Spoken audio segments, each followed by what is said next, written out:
मेरे बाल मुट्ठी में दबोचकर सौतेली माँ चिल्ला रही थी। बता, किसके साथ मुंह काला किया है? ये बच्चा किसका है? मैं तकलीफ से बिलक उठी। छुड़ाने की कोशिश की तो उन्होंने और जोर से बालों को पकड़कर झटका दिया। बोलती क्यों नहीं? उसकी आवाज मोहल्ले की दीवारों से टकराकर गूंज रही थी। मेरे आंसू बह रहे थे, जुबान लड़खड़ा रही थी, पर मैं बड़ी मुश्किल से सिर्फ इतना कह सकी, भगवान की कसम, मैं बेगुनाह हूँ। लेकिन मेरा ये सच वहां पर सुनने वाला भला कौन था?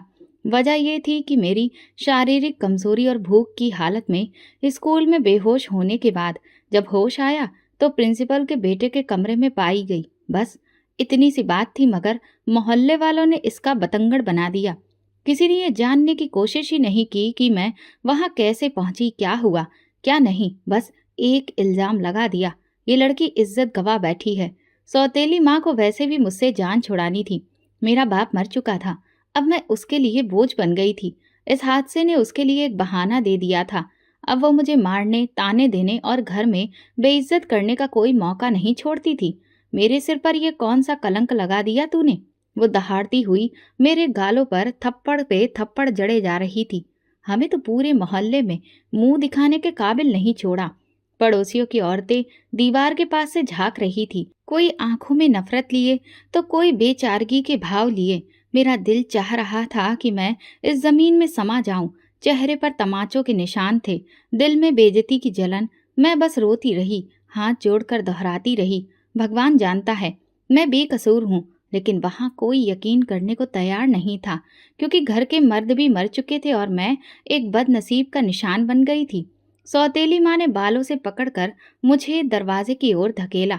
निकल जा, अब यहाँ तेरे लिए कोई जगह नहीं। मैंने दरवाजे की कुंडी पकड़कर उनसे प्रार्थना की। कहाँ जाऊंगी अम्मा मैं? मगर उसके चेहरे पर रहम नाम की कोई चीज नहीं थी। उसने मेरे कपड़ों का छोटा सा थैला फेंका और धक्का देकर मुझे बाहर निकाल दिया। मोहल्ले वाले दरवाजे से सर निकालकर ये तमाशा देख रहे थे। मेरे लिए सड़क पर खड़ा रहना मौत से भी ज्यादा कठिन था। घर वापसी का रास्ता बंद हो चुका था। आसमान पर बादल मंडरा रहे थे। हवा में अजीब सी नमी और घुटन थी, बिल्कुल वैसी ही जैसी मेरे दिल में थी। मैंने अपने दुपट्टे से आंसू पोंछे और बिना किसी मकसद के चलने लगी। पैरों में चप्पल तक नहीं थी। किस रास्ते पर चलना है कुछ पता नहीं था। बस कदम खुद ब खुद एक अनजाने सफर पर उठते जा रहे थे। सड़कों पर लोग अपने कामों में व्यस्त थे। किसी ने पलट कर भी नहीं देखा कि ये लड़की बिना चप्पल, बिना किसी सहारे, आंखों में खौफ और चेहरे पर बदनामी का दाग लिए भटक रही है। दुनिया की भीड़ में मेरा वजूद बिल्कुल अकेला हो चुका था। दिमाग में बार बार वो मंजर घूम रहा था। क्लास के बाद कैंटीन बंद थी। पेट में भूख की आग लगी थी। किसी से मांगने की हिम्मत ना हुई। कुछ देर बैठने की जगह तलाशते तलाशते चक्कर आया और आंखों के आगे अंधेरा छा गया। होश आया तो प्रिंसिपल के बेटे के कमरे में थी। वो परेशान खड़ा था, पानी के छींटे मार रहा था। उसने कुछ नहीं किया था, बस मुझे होश में लाने की कोशिश की थी। मगर किसी को इस सच्चाई से कोई मतलब नहीं था। सिर्फ एक बात अहम थी, लड़की किसी गैर मर्द के कमरे में बेहोश मिली है। बस इतना काफी था मेरी इज्जत को मिट्टी में मिलाने के लिए। अब मैं सड़क पर थी, ना घर था ना कोई अपना जो गले लगाकर पूछे कि क्या हुआ। भूख और जहन की जद्दोजहद ने शरीर को जकड़ लिया था।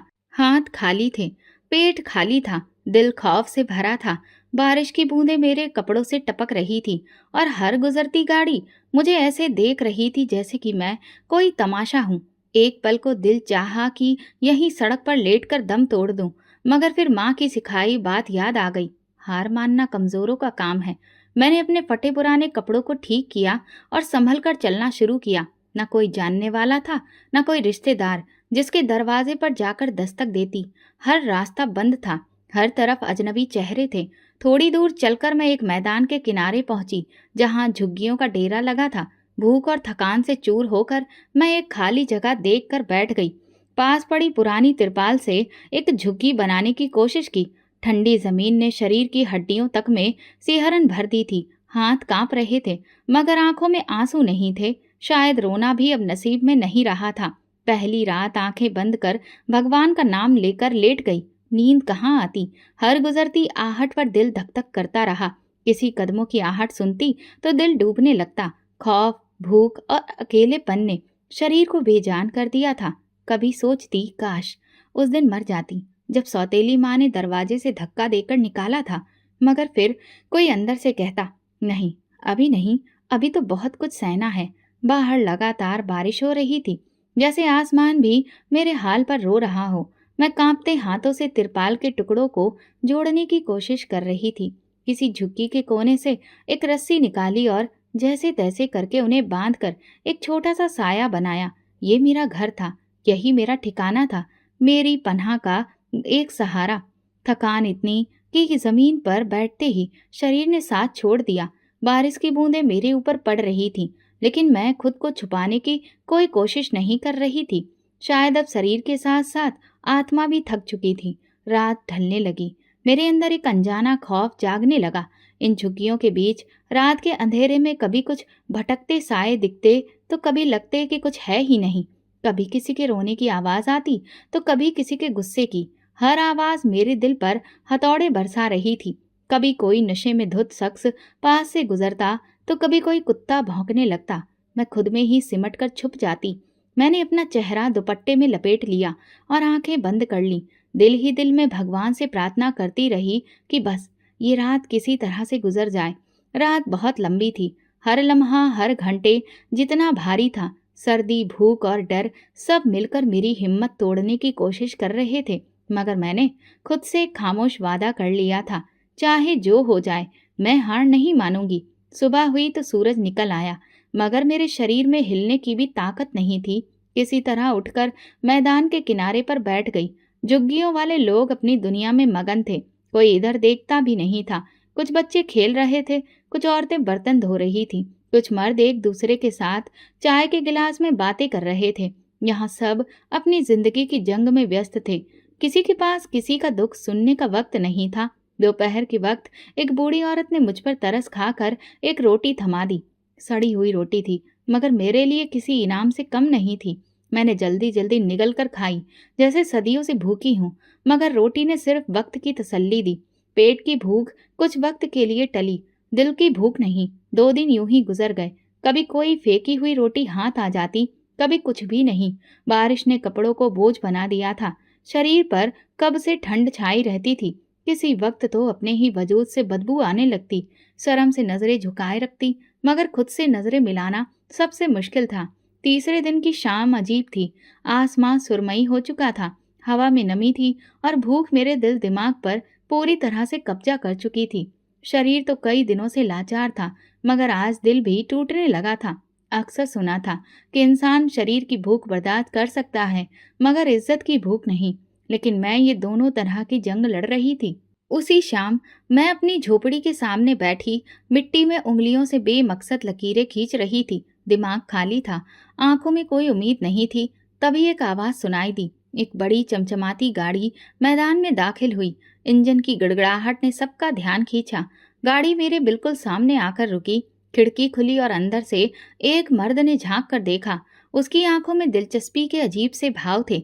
चमड़े की जैकेट, धूप का चश्मा, खुशबू से भरी गाड़ी, सब कुछ मेरे लिए किसी सपने के जैसा था, मगर सपना जो डरावना भी हो सकता था। वो शख्स गाड़ी से उतरा। पॉलिश वाले जूते, कीमती घड़ी उसका हुलिया बता रहा था कि वो इस दुनिया का नहीं जिसमें मैं जी रही थी। कितने दिन हो गए बिना कुछ खाए हुए, उसने बड़ी नरमी से आवाज में मुझसे पूछा, मगर आंखों में एक अजीब सा भाव था। मेरी जुबान सूखी हुई थी। बड़ी मुश्किल से बस इतना ही निकला, 2 दिन। वो मुस्कुराया, जेब से नोटों की गड्डी निकाली और लहराते हुए बोला, चलो मेरे साथ, काम भी मिलेगा और खाना भी। मैंने अपने आसपास झुग्गियों की बसी हुई दुनिया को देखा। भूखी आंखें, नंगे पैर, सड़ी हुई हवा और फिर उस चमकती गाड़ी की पेशकश। मेरा दिल कांप रहा था, मगर पेट की आग ने इस खौफ को पीछे धकेल दिया। मैंने दुपट्टा संभाला, अपने बोझिल कदमों को उठाया और धीरे धीरे गाड़ी की तरफ बढ़ गई। मेरे हर कदम के साथ खौफ अंदर तक उतर रहा था। गाड़ी में बैठते ही मैंने नजरें झुका ली। डरी हुई थी, सहमी हुई थी। गाड़ी शहर की रोशनी की तरफ बढ़ने लगी। दिल में बस एक प्रार्थना थी, भगवान जी, परीक्षा में डाल रहे हो, उसमें मुझे कामयाब करना। उस वक्त मुझे अंदाजा नहीं था कि मेरे सफर का असली आगाज तो अब होना था। गाड़ी में बैठते ही एक अजीब सी खामोशी छा गई। नरम सीट की खुशबू, बंद गाड़ी में तेज परफ्यूम की महक, सब कुछ मेरे लिए अजनबी था। मेरी उंगलियां अपने दुपट्टे के किनारे मोड़ रही थीं। दिल तेजी से धड़क रहा था। खिड़की से बाहर झांकती तो शहर की चमक दिखाई देती। गाड़ी हवा से बातें कर रही थी और मैं अंदर से टूटती जा रही थी। रास्ते में हम दोनों चुप रहे। कभी कभी वो आदमी मुझे एक उचटती नजर से देखता, जैसे किसी सामान की क्वालिटी परख रहा हो। मेरी सांसें तेज हो गईं। दिल कहता था कि दरवाजा खोलकर भाग जाऊं, मगर दिमाग कहता था कि अब बहुत देर हो चुकी है। वापस आने का कोई रास्ता नहीं था। तकरीबन आधे घंटे बाद गाड़ी एक बड़ी सी कोठी के सामने रुकी। ऊंची दीवारें, मजबूत शानदार गेट, अंदर अंधेरे में डूबी रोशनी। गेट अपने आप खुल गया। गाड़ी अंदर आई और एक बड़े बरामदे के पास रुकी। आदमी ने गाड़ी से उतरकर मेरे लिए दरवाजा खोला। उतरो। उसकी आवाज में नमी भी थी और हुक्म भी। मेरी टांगें कांप रही थीं, फिर भी हिम्मत करके उतरी। अंदर दाखिल होते ही ठंडी हवा का एक झोंका मेरे चेहरे से टकराया। फर्श पर महंगे कालीन, दीवारों पर बड़ी बड़ी तस्वीरें, हर चीज अमीरी और रौब की गवाह थी। सामने एक औरत बैठी थी जिसकी उम्र 50 के करीब लग रही थी। चेहरा सख्त था, आंखों में गुरूर। उसने मुझे एक नजर देखा और होठों पर हल्की सी मुस्कुराहट आई। ऐसी मुस्कान जिसमें तरस भी था और तमाशा भी। ये काम करेगी? उसने उसने अपने आदमी से पूछा। हाँ, भूखी है, मजबूर है, उसने जवाब दिया। मेरी आंखों में आंसू आ गए। मुझे इस तरह से तोलने और परखने का एहसास हुआ जैसे कि मैं कोई चीज हूँ, इंसान नहीं। औरत ने सिर हिलाया। चलो इसे खाने को कुछ दो और कल से काम पर लगा दो। एक नौकरानी मुझे एक छोटे से कमरे में ले गई। साफ सुथरा कमरा था, मगर खाली। एक कोने में बिस्तर पड़ा था और एक छोटा सा अलमारी नुमा हिस्सा। मुझे एक प्लेट में खाना दिया गया, गरम चावल और सब्जी। खाने की खुशबू से आंखों में आंसू आ गए। मैं बस भगवान का नाम लेकर खाने पर झपट पड़ी। इतने दिनों के बाद पेट भर खाने को मिला था, मगर इस सबके साथ दिल में एक अनजाना खौफ उतरता जा रहा था। खाने के बाद मैं बिस्तर पर लेट गई। बिस्तर नरम था, लेकिन नींद कोसों दूर। आंखों के सामने झुग्गियों की जिंदगी घूम रही थी। बारिश में भीगती रातें, भूख से सिसकते दिन, और अब ये महल जैसा घर। दिल कहता था कि कुछ ठीक नहीं है, लेकिन दिमाग खुद को बहलाता रहा कि शायद मेरी किस्मत मुझ पर मेहरबान हो गई है। सुबह की पहली किरण के साथ नौकरानी आई और बोली, उठो, काम पर जाना है। मैं जल्दी से मुंह धोकर तैयार हो गई। मुझे झाड़ू लगवाया, बर्तन धुलवाए गए, कपड़े प्रेस करवाए गए और मैं हर काम चुपचाप खामोशी से करती रही। शरीर थक रहा था, लेकिन दिल में एक उम्मीद की छोटी सी लौ जल रही थी। शायद किस्मत ने अब जिंदगी में कुछ बेहतर होने का दरवाजा खोला था। दोपहर को उस औरत ने मुझे अपने पास बुलाया। इधर आओ। मैं सहम कर उसके सामने जा खड़ी हुई। उसने मेरी आंखों में झांका और कहा, काम सही से करोगी तो यहाँ इज्जत से रहोगी, वरना फिर अंजाम अच्छा नहीं होगा। मैंने तुरंत हाँ में सिर हिला दिया। इज्जत, यही तो मेरी सबसे बड़ी दौलत थी, जिसके लिए मैं अब तक सब कुछ सहती आई थी। कई दिन गुजर गए। मैं दिन भर काम करती, शाम को बिस्तर पर गिरकर सो जाती। खाने को मिल जाता, सिर पर छत थी तो भगवान का धन्यवाद देती। कभी कभी दिल में एक धड़कन होती, सब कुछ इतना आसान क्यों हो रहा है, मगर मैं अपने सवालों को दबा देती। अब बस जीना था, जैसे भी हो। लेकिन सच्चाई कब तक छुपती है। पहला दिन जैसे किसी कैद खाने में गुजरा। सुबह सवेरे एक नौकरानी ने दरवाजा बजाया। उठ जाओ, काम पर जाना है। मैंने पसीने से भीगा चेहरा अपना चादर से हटाया। शरीर ऐंठ रहा था, कमर में दर्द था, पैर सुन्न हो चुके थे, लेकिन जुबान पर कोई शिकायत नहीं आई। यही तो सीखा था, शिकायत करने वाले जल्दी हार जाते हैं। नीचे बरामदे में सफाई शुरू की। पहले कमरे को साफ करने का हुक्म मिला। हर कमरा एक से बढ़कर एक शानो शौकत से भरा था। सब चमक रहा था। नरम काले कीमती पर्दे थे, लेकिन मैं उन सबको देखने की हिम्मत नहीं कर रही थी। मेरी नजरें हमेशा जमीन पर झुकी रहती। बर्तन धोते हुए हाथों में छाले पड़ गए। गर्म पानी, सख्त साबुन और ठंडी फर्श ने हाथों को जला दिया था। कपड़े प्रेस करते वक्त बिजली की हल्की चिंगारियां उंगलियों को छूकर गुजर जाती थी, मगर मैं चुपचाप काम में लगी रही। हर काम के बाद बस एक ही सोच दिल में आती, चलो कम से कम पेट तो भर रहा है। पेट भरने के लिए, इज्जत बचाने के लिए अपनी आत्मा को मारना भी शायद सीखना पड़ता है। दोपहर को एक प्लेट में सब्जी और 2 रोटियां मिली। थोड़ी देर के लिए लगा जैसे जिंदगी फिर से मुस्कुरा दी हो। गरम खाने की खुशबू ने शरीर में नई ताकत भर दी। भूख ने सारी तमीज भुला दी। मैं टूट पड़ी खाने पर। खाने के बाद चाय का एक कप मिला, जो किसी वरदान से कम नहीं था। शाम होते होते शरीर थकान से चूर हो चुका था, हर हड्डी दर्द कर रही थी। लेकिन जब मैं वापस अपने कमरे में पहुंची तो दिल को सुकून मिला, क्योंकि ना जाने कितनी रातें मैंने फुटपाथ पर गुजारी थी। बारिश में भीगते हुए, सर्दी में ठिठुरते हुए आज मुझे एक छत नसीब हुई थी। रात को बिस्तर पर लेटी तो बदन टूट रहा था, दिल में अजीब सा सुकून था। शायद किस्मत ने एक और मौका दिया था। मैं हर काम कर रही थी और बार बार भगवान से प्रार्थना कर रही थी कि अब और कोई मेरी परीक्षा ना ले। लेकिन कई बार वो बूढ़ी औरत मुझे अपने सामने बुला लेती। उसकी नज़र अब भी अजीब सी थी, जैसे मुझ में कुछ तलाश रही हो। कभी कभी वो बेवजह मुस्कुरा देती, जिससे मैं और घबरा जाती, लेकिन मैं खुद को समझा लेती। शायद ये सिर्फ मेरा भ्रम है, क्योंकि अब मैं अपनी सोच पर शक करने लगी थी। कुछ चीजें जानबूझकर नजरअंदाज करनी पड़ती हैं ताकि दिल को धोखा दिया जा सके। एक दिन सफाई करते हुए मेरे हाथों से एक महंगी शीशी गिरकर टूट गई। दिल दहल गया। सोचा अब डांट पड़ेगी, शायद मार भी पड़े। लेकिन औरत ने सिर्फ एक नजर डाली और हंसकर बोली, पहली गलती माफ होती है, लेकिन अगली बार सतर्क रहना। उसकी मुस्कुराहट में छुपी धमकी ने मेरे वजूद को हिला दिया। मुझे समझ आ गया था ये जगह सुरक्षित नहीं है, बस वक्त का सहारा है। हर पल यहाँ सिर झुकाकर रहना है। रात को जब बिस्तर पर लेटती तो खुद से सवाल करती, क्या ये जिंदगी है? सुबह से रात तक दूसरों का हुक्म बजाना, बिना आवाज निकाले जीना। लेकिन फिर ख्याल आता, जिंदगी है तो सवाल है, और जिंदगी बचानी है तो इन सवालों को दबाना पड़ेगा। इज्जत बचाने के लिए उम्मीद के कोने पर खड़े होकर जीना पड़ेगा। फिर हफ्ता गुजर गया। मेरी उंगलियों पर गहरे निशान पड़ चुके थे, कमर झुकने लगी थी, लेकिन दिल का गुरूर अभी भी जिंदा था। अभी तक किसी ने मुझ पर हाथ नहीं उठाया था, कोई भी नीच हरकत करने की कोशिश नहीं की थी।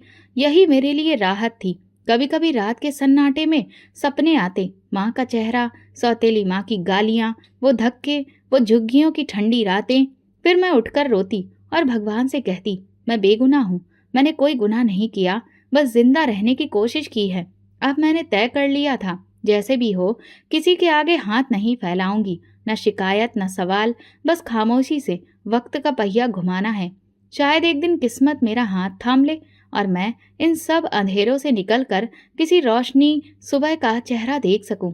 रात का सन्नाटा हर तरफ फैला था, पूरा बंगला अंधेरे में डूबा हुआ था। कहीं दूर से कुत्तों के भौंकने की आवाज आ रही थी। मैं अपने छोटे से कमरे में दुबकी हुई थी जब अचानक एक तेज चीख सुनाई दी। दिल उछलकर हलक में आ गया। सांस रोककर दरवाजे की तरफ कान लगाए। फिर गुस्से में लिपटी बूढ़ी औरत की आवाज गूंजी। मैं धीरे धीरे कदमों से कमरे से निकली और हॉल की तरफ बढ़ी। अपने दुपट्टे को चारों तरफ कसकर लपेट लिया। हर कदम पर दुआ करती रही कि कोई मुझे ना देखे। हॉल में पहुंचकर दरवाजे के पीछे छुपकर झांका। सामने वही बूढ़ी औरत खड़ी थी। उसका चेहरा गुस्से से लाल हो रहा था। उसके सामने एक नौजवान सिर झुकाए खड़ा था, शायद वही आदमी जो मुझे यहाँ लाया था। कब तक बाहर की लड़कियां लाकर ये गुनाह करते रहोगे?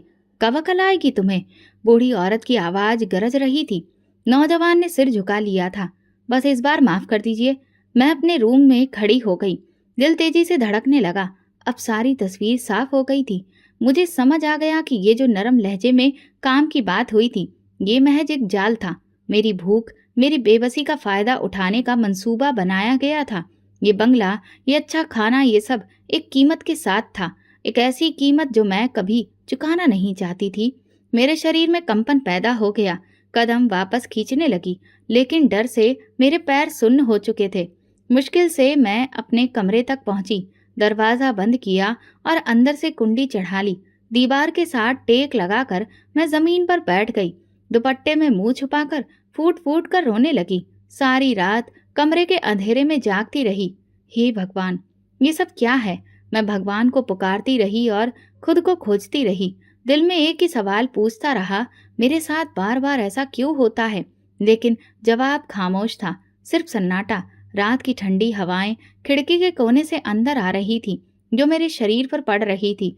लेकिन खौफ नहीं, बस सीने में तहलका मचा रही थी। सारी रात तकिए में मुंह छुपाए रोती रही। कभी आवाज दबाने की कोशिश की, कभी भगवान से प्रार्थना करती रही। फिर एक वक्त आया जब मैंने खुद से वादा किया, जो भी हो मैं अपनी इज्जत बचाने के लिए आखिरी हद तक जाऊंगी। ये दुनिया, ये लोग, ये झूठी सहानुभूति कुछ भी मेरे इरादे को तोड़ नहीं सकते। अगर जिंदा रहना है तो खुद अपना रखवाला बनना होगा, किसी का इंतजार नहीं करना, कोई मदद नहीं आएगी। भगवान शिव के नाम के साथ सुबह की पहली किरण के साथ मैंने आंखें बंद की और प्रार्थना की।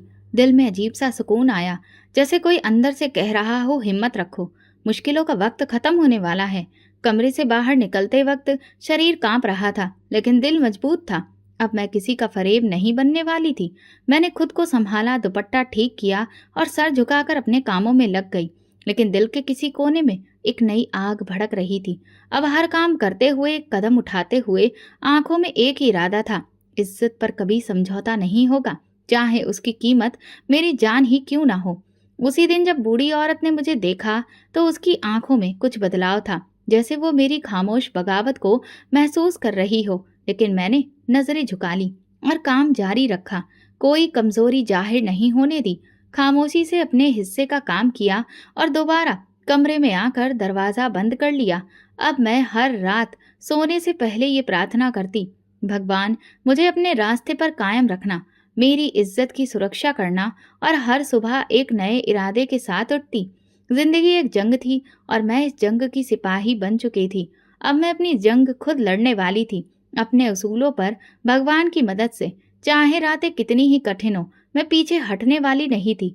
सुबह की हल्की रोशनी अभी पूरी तरह से फैली नहीं थी। सारा बंगला खामोश था, सिर्फ कहीं कहीं बर्तनों की धीमी आवाज सुनाई दे रही थी। दिल की धड़कन तेज थी, पसीने से भीगी हथेलियां कांप रही थीं।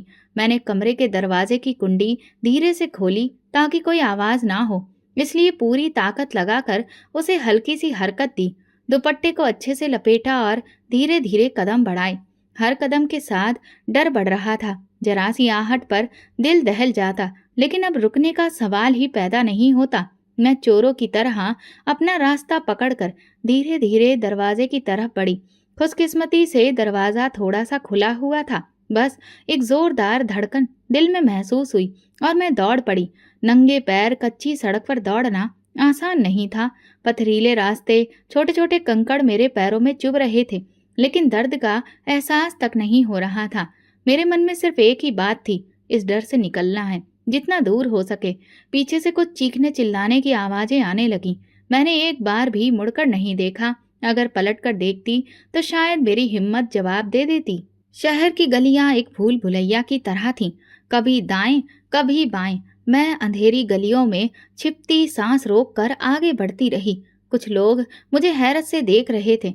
मेरे फटे पुराने कपड़े, नंगे पैर और सहमी हुई आंखें सब कुछ कह रही थीं। लेकिन शहर के लोग व्यस्त थे, यहाँ किसी को किसी का दर्द महसूस करने की फुर्सत कहाँ। मैं दौड़ती रही जब तक सांसें बिल्कुल नहीं टूट गईं। जब एक एक कदम उठाना मेरे लिए मुश्किल हो गया, तब एक सुनसान सड़क के किनारे जमीन पर बैठकर घुटनों को गोद में छुपाकर सिर झुका लिया। सांसें तेज चल रही थीं, शरीर से पसीना बह रहा था, पैरों के तलवे छिल चुके थे, खून बह रहा था, लेकिन दिल में एक अजीब सा सुकून था। मैं बच गई थी, अपनी इज्जत, अपनी आत्मा को बचाकर निकली थी। ये एक छोटी सी जीत ही थी, लेकिन मेरे लिए एक बहुत बड़ी थी। मैंने दुपट्टे के कोने से अपने आंसू पोंछे, फिर खुद को संभालने की कोशिश की। अब मेरे पास कुछ नहीं था, न सिर पर छत, न नसीब में पैसा, न शरीर में ताकत, मगर एक चीज थी जो मैंने किसी कीमत पर नहीं गंवाई थी, मेरी इज्जत। ये ख्याल मेरे अंदर किसी नई हिम्मत की किरण ले आया। सड़क सुनसान थी, शांति धीरे धीरे तेज होती जा रही थी। कहीं दूर एक फुटपाथ पर बच्चे खेल रहे थे, कहीं कोई सब्जी वाला अपनी रेहड़ी लगाने में व्यस्त था। जिंदगी अपनी रफ्तार से चल रही थी, जैसे मेरे साथ कुछ हुआ ही ना हो। थोड़ी देर बाद मैंने आसपास का जायजा लिया। मैं शहर के किसी पुराने इलाके में थी, जहाँ हर दीवार खस्ता हाल थी, हर गली में धूल उड़ रही थी, मगर कम से कम यहाँ कोई मुझे जानता नहीं था, कोई कुछ पूछने वाला नहीं था। मैंने दिल में फैसला किया कि अब किसी के झांसे में नहीं आऊंगी, चाहे जितना भी भूखी रहूं, सड़कों पर पड़ी रहूंगी, लेकिन अपनी इज्जत को कभी किसी भूख या जरूरत के आगे कुर्बान नहीं करूंगी। अब और चलने की हिम्मत नहीं थी, मगर रुकना भी मौत के बराबर लग रहा था। मैंने बड़ी मुश्किल से अपने पैरों को घसीटते हुए एक तरफ बढ़ने की कोशिश की। हर कदम के साथ दर्द की लहर उठ रही थी, लेकिन मैंने बर्दाश्त कर लिया। मेरे जख्म अब मेरी गवाही थे, मेरे सफर की कहानी थे। कुछ ही घंटों में इसी हॉल में मैं इधर उधर घूमती रही। कभी किसी दीवार के साए में बैठ जाती, कभी किसी दुकान के सामने खड़ी होकर अपने वजूद को छुपाने की कोशिश करती। किसी ने मुझ पर ध्यान नहीं दिया और शायद यही ठीक था। शाम ढलने लगी थी, हवा में खनक आ गई थी, मेरे पेट में चूहे दौड़ रहे थे। 2 दिन हो गए थे बिना कुछ खाए। शरीर कांप रहा था लेकिन इरादा मजबूत था। अभी भी दुपट्टे को अच्छे से लपेटे, आंखों में आंसू छुपाए, मैं खुद के मन को बार बार समझा रही थी, जो भी हो अब किसी पर भरोसा नहीं करना, अपनी जंग खुद लड़नी है। दुनिया कितनी भी जालिम क्यों ना हो, मैं खुद को हारने नहीं दूंगी। ये सोचते हुए मैं फिर एक अनजान रास्ते पर चल पड़ी, तकदीर के किसी नए मोड़ की तलाश में, जहाँ शायद कोई छोटा सा शहर, कोई नई जिंदगी मेरा इंतजार कर रही हो। कई दिन गुजर गए, धूप में झुलसती, बारिश में भीगती, मैं कभी किसी पेड़ के साए में, कभी किसी फुटपाथ के किनारे सिमट कर सोती रही। भूख मेरी हड्डियों तक उतर चुकी थी। पानी के लिए भी नालों पर लाइन लगती, कभी किसी होटल के बचे हुए पानी के गिलास पर टूट पड़ती। जिंदगी अब बस सांस लेने का ही नाम रह गई थी। हर सुबह आंख खोलती तो आसपास तेज चलती जिंदगी को देखती। लोग अपने काम में व्यस्त, किसी को मेरी हालत से कोई मतलब नहीं था। दुनिया की भीड़ में मेरा कोई नाम, कोई पहचान नहीं थी। मैं बस एक साया थी जो जमीन पर रेंग रहा था। एक दिन सूरज सिर पर दहक रहा था, पेट में मरोड़ उठ रही थी, कमजोरी से आंखों के सामने धुंध छा रही थी। मैं सुनसान गली के किनारे दीवार से टेक लगाकर बैठ गई। तभी एक आवाज सुनाई दी, बेटी, धीमी, नरम और मोहब्बत भरी। मैंने सर उठाकर देखा, एक उम्रदराज औरत मेरे सामने खड़ी थी। चेहरे पर माँ जैसा प्यार था, आंखों में दर्द की नमी थी। कहाँ की हो तुम? कहाँ जाना है?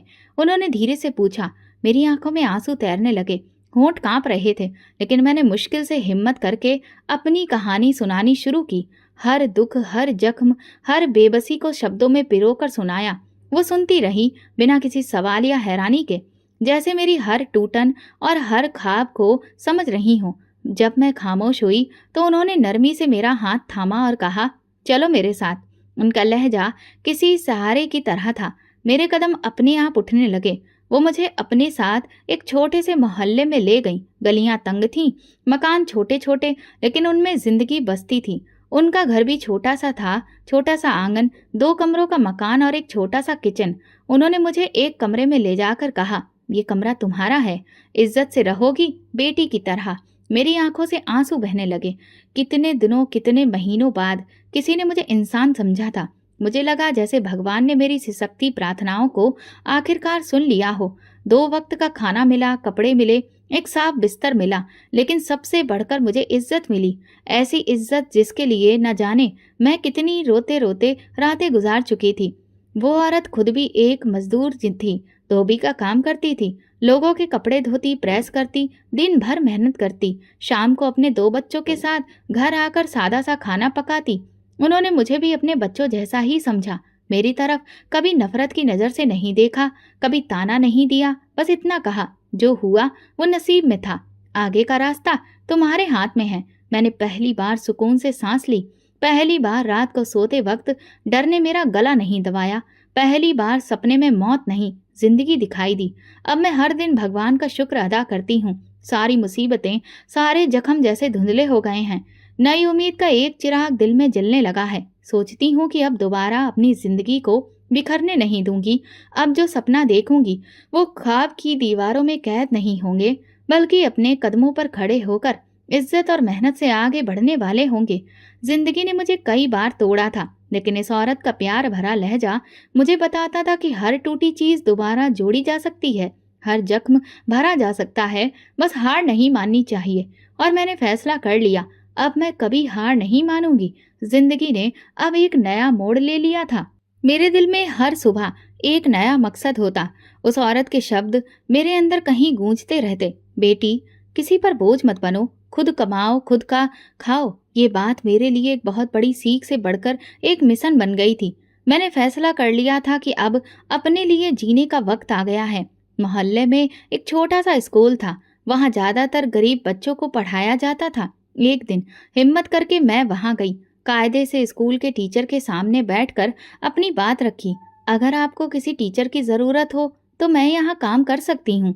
वहाँ के टीचर ने मुझसे कुछ सवाल किए और फिर मेरे जवाब सुनने के बाद उन्होंने सर हिलाकर कहा, चलो ठीक है, कल से आ जाना। तनख्वाह थोड़ी कम है लेकिन इज्जत का काम है। मैंने भगवान को धन्यवाद कहा।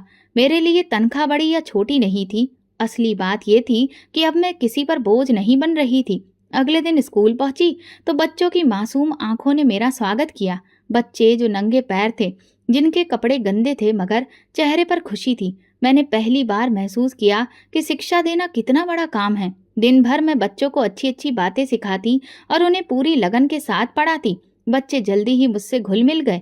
उनकी मासूम मुस्कान मेरे दिल की थकान उतार देती। तनख्वाह कम थी, महीने के आखिर में बस इतना मिलता था कि अपना छोटा मोटा खर्च निकाल सकूं, लेकिन ये इज्जत की कमाई थी। यह एहसास मेरे दिल को सुकून देता था। अब जब रात को बिस्तर पर जाती तो दिल हल्का होता। कोई एहसान, कोई बोझ, कोई कर्ज मेरे सिर पर नहीं था। हर रात सोने से पहले भगवान से प्रार्थना करती, भगवान तुमने मुझे बेसहारा नहीं छोड़ा और मेरी इज्जत की सुरक्षा की। हमेशा ऐसा ही मेरा साथ देना जैसे अब तक देते आए हो। उस औरत के साथ रहते हुए मुझे ये भी सीखने को मिला कि जिंदगी में थोड़े पर सब्र करना कितना जरूरी है। उसका अपना गुजारा भी मुश्किल से होता था मगर वो कभी शिकायत नहीं करती थी। हम दोनों दिन भर मेहनत करते, शाम को इकट्ठे बैठकर रोटी खाते और एक दूसरे के सुख दुख की बातें करते। धीरे धीरे मैं भी अपने खर्च खुद उठाने लगी। कभी कभी मैं मोहल्ले की औरतों के बच्चों को शाम को पढ़ाने जाती। कभी किसी शादी में मेहंदी लगाने का छोटा मोटा काम कर लेती। चाहे काम छोटा हो मगर अपने बलबूते पर जीने का फक्र मुझे एक अजीब खुशी देता था। अब मैं बाजार जाती जो किसी की नजरें खुद पर ही मुझे महसूस नहीं करती थी। मैं खरीदारी करते वक्त अपने कमाए हुए पैसों की झनकार सुनकर खुश होती। छोटे छोटे सपने अब सच्चाई में बदलने लगे थे। एक नया दुपट्टा लेना या नई चप्पल, ये सब मेरे लिए किसी बहुत बड़े जश्न की तरह था। मोहल्ले की औरतें मुझे इज्जत की नज़र से देखने लगी थीं। वे जानती थीं कि मैंने खुददारी का रास्ता चुना है और ये इज्जत मेरी सबसे कीमती दौलत बन गई थी। कभी कभी रात को चांदनी में छत पर बैठकर आसमान की तरफ देखती और दिल में भगवान से बातें करती, तुम्हारा बहुत बहुत शुक्रिया जो तुमने मुझे संभाला। तुम नहीं संभालते तो मैं न जाने कहाँ भटक जाती, कैसे बिखर जाती। अब मेरा हर दिन एक मकसद के साथ शुरू होता था। हर दिन एक कदम आगे बढ़ाने की उम्मीद लेकर आता था। जिंदगी ने सिखाया था कि हाथ फैलाने से बेहतर है हाथ से मेहनत करना और इज्जत बचाने के लिए भूख, थकान, मेहनत सब कुछ अपनाना। अब एक नया सपना मेरे दिल में पलने लगा था, सिर्फ खुद के लिए नहीं, उन सब लड़कियों के लिए जो कभी हालात के थप्पड़ खाकर गिर जाती हैं।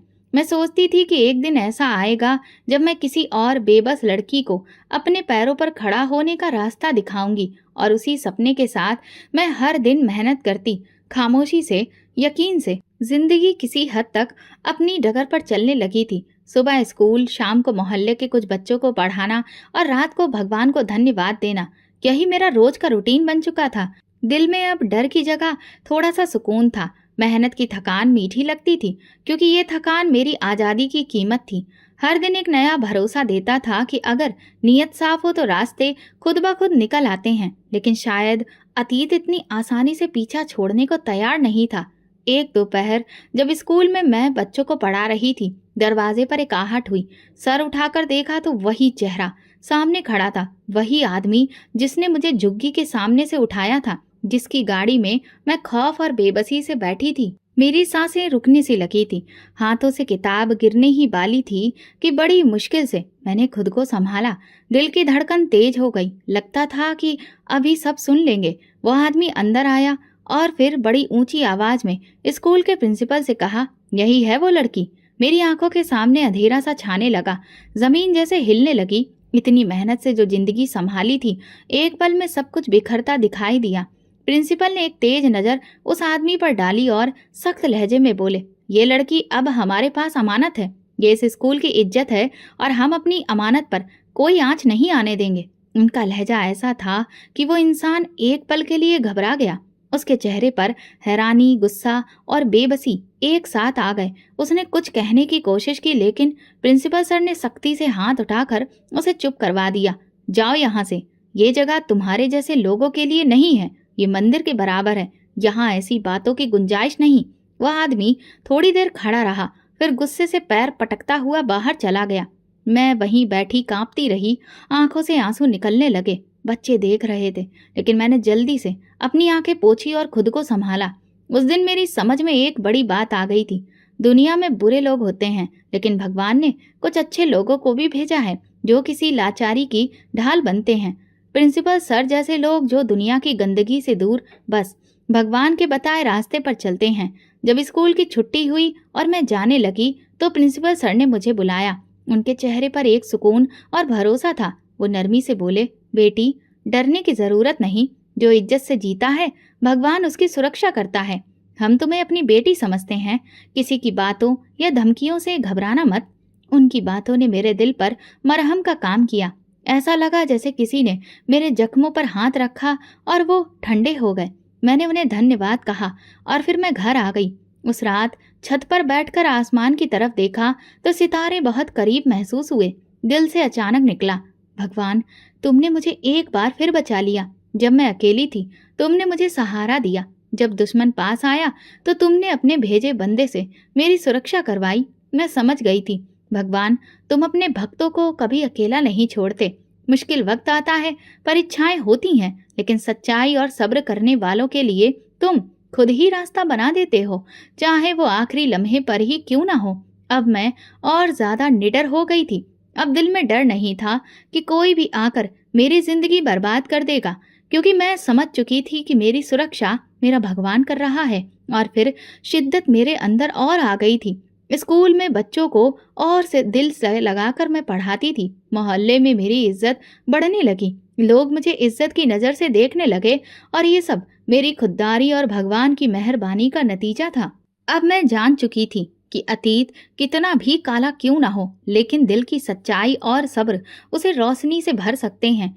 मेरी जिंदगी अब एक नई इमारत पर खड़ी की जा सकती थी। मैं धीरे धीरे समझने लगी थी, लेकिन दिल के किसी कोने में कुछ बाकी था। मेहनत करके पेट पालना जरूरी था, लेकिन अब दिल चाहता था कि कुछ और हासिल किया जाए। मैं सिर्फ जिंदा रहने से ज्यादा खुद को आगे बढ़ाना चाहती थी। मेरे दिल में एक एहसास जाग चुका था, अगर मैंने अपनी पढ़ाई पूरी नहीं की तो मैं सिर्फ एक डायरी के पन्नों में सिमट कर रह जाऊंगी। दुनिया बदलने और अपने नसीब को संभालने के लिए अब पढ़ाई ही मेरा असली हथियार बन सकती थी। मैंने सोचा कि स्कूल की मामूली नौकरी से गुजारा नहीं होगा। खुद को बेहतर बनाना था, उस मुकाम तक पहुंचाना था जिसकी मैं हकदार हूँ। चुपके से एक प्राइवेट स्कूल का पता किया, जहाँ शाम और रात के वक्त क्लासेस होती थीं। अपने थोड़े से पैसों को बचाकर मैंने वहाँ एडमिशन लिया। दिल में खुशी थी, जैसे कई सालों के बाद अपने लिए कोई फैसला लिया हो। दिन भर स्कूल में बच्चों को पढ़ाती, शाम को भाग दौड़ करके उस जगह पहुंचती। क्लासरूम में बैठकर जब अपनी टीचर की बातें सुनती, किताबों के पन्ने पलटती, तो एक नई दुनिया खुलती। जिंदगी आसान नहीं थी। काम और पढ़ाई के बीच शरीर थक जाता था। आधी रात तक घर लौटती तो जान ही नहीं होती। कभी कभी चक्कर आते, आंखों के आगे अंधेरा छा जाता, लेकिन दिल हार मानना नहीं जानता था। जैसे तैसे 4-5 घंटे की नींद मिलती, वो भी अक्सर किताबें खोलकर। पर यह थकान मीठी थी, क्योंकि इसमें इज्जत और उम्मीद छुपी थी, एक नई जिंदगी का वादा। हर दिन जब किताबें पढ़ती, नए शब्द सीखती, तो लगता ये किसी और की नहीं, मेरी ही कहानी है। अब मैं एक सफर पर थी जो एक नई मंजिल की ओर बढ़ रहा था। मेरी पढ़ाई ने मुझे नया हौसला दिया था। अब मैं सिर्फ खुद को नहीं, औरों को भी बदलना चाहती थी। उन लड़कियों के लिए मिसाल बनना चाहती थी जो हालात के हाथों हार चुकी थीं। मैं उन्हें दिखाना चाहती थी कि मेहनत और हिम्मत से सब कुछ पाया जा सकता है। अक्सर जब मैं रात को थकान से चूर बिस्तर पर लेटती, आंखें बंद करती, तो खुद को किसी बड़े स्कूल की क्लास में टीचर के रूप में देखती। मैं बच्चों को ना सिर्फ किताबें पढ़ा रही होती, बल्कि उन्हें जीने का सलीका, इज्जत की अहमियत और खुददारी का सबक भी सिखा रही होती। अब ये सपना मेरा ओढ़ना बिछौना बन चुका था। दिन रात की मेहनत, शरीर की थकान, भूख, गरीबी, सब कुछ इस सपने के सामने छोटा लगने लगा था। अब मैं अपनी कहानी को मातम नहीं, ताकत मानने लगी थी। इसीलिए अब मैं अक्सर मुस्कुरा देती, क्योंकि मैं समझ चुकी थी कि अंधेरा कितना भी गहरा क्यों ना हो, एक छोटा सा दिया उसे रोशन कर सकता है। और मैं खुद को वो दिया समझने लगी थी। गलियों से गुजरते हुए जब लड़कियां मुझे देखती तो उनकी नजरें बदलने लगी थी। अब वो मुझ पर तरस नहीं खाती थी, भरोसा करती थी, क्योंकि अब मैं वो मजबूर लड़की नहीं थी, बल्कि लड़ने और जीतने वाली एक लड़की थी। हर दिन हर लम्हा मैं अपने आप से वादा करती, एक दिन अपने पैरों पर खड़ी होकर दिखाऊंगी, न सिर्फ अपने लिए बल्कि उन सबके लिए जो आज भी हालात के अंधेरे में रास्ता ढूंढ रहे हैं। यही मकसद, यही सपना अब मेरी रगों में दौड़ने लगा था। अब मैं सिर्फ जिंदा नहीं थी, बल्कि जिंदगी की तलाश बन चुकी थी। 2 साल के बाद मैंने अपनी पढ़ाई पूरी की, डिग्री हाथ में थी, आंखों में खुशी के आंसू। मैं एक प्राइमरी स्कूल में टीचर बन गई। छोटे छोटे मासूम से बच्चों के चेहरे और उनकी मुस्कान देखकर दिल भर आया। मेरे नसीब ने मुझ पर मेहरबानी की थी। अब मैं किसी पर बोझ नहीं थी, और ना ही अब मैं किसी की मेहरबानी पर जी रही थी। मैं अपनी मेहनत से अपने मुकाम पर खड़ी थी। वो कागज का टुकड़ा मेरे लिए सिर्फ डिग्री नहीं था, वो मेरी कुर्बानियों, प्रार्थनाओं और संघर्षों का जिंदा सबूत था। मैंने अपने आप से ये वादा पूरा कर लिया था। जिस बच्ची को कभी बेबसी में सड़कों पर रोते हुए ठोकर लगी थी, आज वो अपनी मेहनत से अपने पैरों पर खड़ी हो चुकी थी। डिग्री मिलने के बाद मैं सबसे पहले भगवान के दर्शन करने गई। उनके आगे सिर झुका लिया, क्योंकि मैं जानती थी अगर उन्होंने मेरा साथ ना दिया होता तो मैं इस मुकाम तक नहीं पहुंच पाती। ये कामयाबी सिर्फ मेरी नहीं थी, ये उन तमाम दर्दों, तन्हाइयों और रातों की जीत थी जिन्हें मैंने अकेले काटा था। कुछ दिनों के बाद एक छोटे से प्राइमरी स्कूल में मुझे जो नौकरी मिली थी, और फिर मैं अपनी जिंदगी की शुरुआत करने जब इस स्कूल के गेट से अंदर गई तो दिल में एक अजीब सी खुशी और भरोसे का एहसास था। स्कूल बहुत बड़ा नहीं था, लेकिन इमारत बहुत खूबसूरत थी। मेरे लिए वो एक सपने के पूरे होने जैसा था। छोटे छोटे बच्चे किताबों को सीने से लगाए खड़े थे, उनके चेहरों पर मासूम मुस्कान थी। जब मैं क्लासरूम में पहुंची और मासूम आंखों में उम्मीद की झलक देखी तो दिल भर आया। वो मुस्कुराहटें मेरे जख्मों पर मरहम रख गई थीं।